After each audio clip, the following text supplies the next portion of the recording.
अमावस्या की रात थी। घना जंगल, काली सड़क और आसमान में चमकते तारों के बीच रमेश और उसके दोस्त सुमित ने बाइक से एक छोटे से गांव जाने का फैसला किया। रात के लगभग 11 बजे थे। दोनों दोस्त हंसी मजाक करते हुए सड़क पर तेजी से बाइक चला रहे थे। रास्ता सुनसान था, सिर्फ दूर दूर तक पेड़ों की कतारें और सन्नाटा था। अचानक सुमित ने घबराकर बाइक रोकी। रमेश ने दबे स्वर में पूछा, भाई ये कौन है इतनी रात को?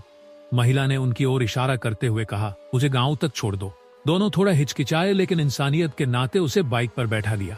महिला ने पीछे बैठते हुए कहा, सीधा चलते जाओ। सड़क अजीब लगने लगी थी। महिला के बैठने के बाद दोनों को असहज महसूस हो रहा था। रमेश ने पीछे मुड़कर देखा तो वो चौंक गया। महिला का चेहरा सफेद था, लेकिन उसकी आंखें गहरी काली थी। सुमित, ये कुछ ठीक नहीं लग रहा, हमें उसे यहीं उतार देना चाहिए। सुमित ने ध्यान नहीं दिया और बाइक चलाता रहा। तभी महिला ने अजीब सी आवाज में कहा, तुम मेरे गांव क्यों जा रहे हो?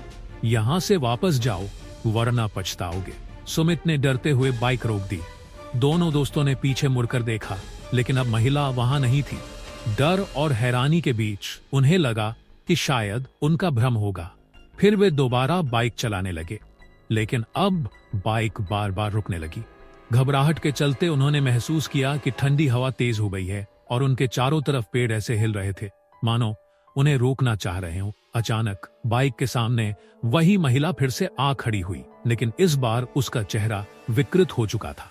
उसकी आंखों से खून टपक रहा था और उसने गहरी आवाज में कहा, मैंने कहा था वापस जाओ, मैंने कहा था। सुमित और रमेश ने बिना कुछ सोचे बाइक मोड़ी और पूरी ताकत से वापस दौड़ा दी। महिला की डरावनी हंसी उनके पीछे गूंज रही थी। गांव पहुंचने पर उन्होंने एक बूढ़े आदमी से घटना के बारे में पूछा। बूढ़े ने कहा, तुम बहुत भाग्यशाली हो। वो चुड़ैल है जो रात को अकेले मुसाफिरों को मार देती है। तुमने उसे नजरअंदाज किया, इसलिए बच गए। दोनों ने कसम खाई कि अब कभी रात को इस सड़क पर सफर नहीं करेंगे।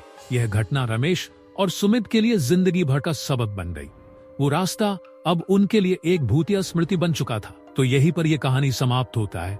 कहानी आपको अच्छी लगी हो तो लाइक और इसी तरह के वीडियोस देखने के लिए चैनल को सब्सक्राइब कर लेना।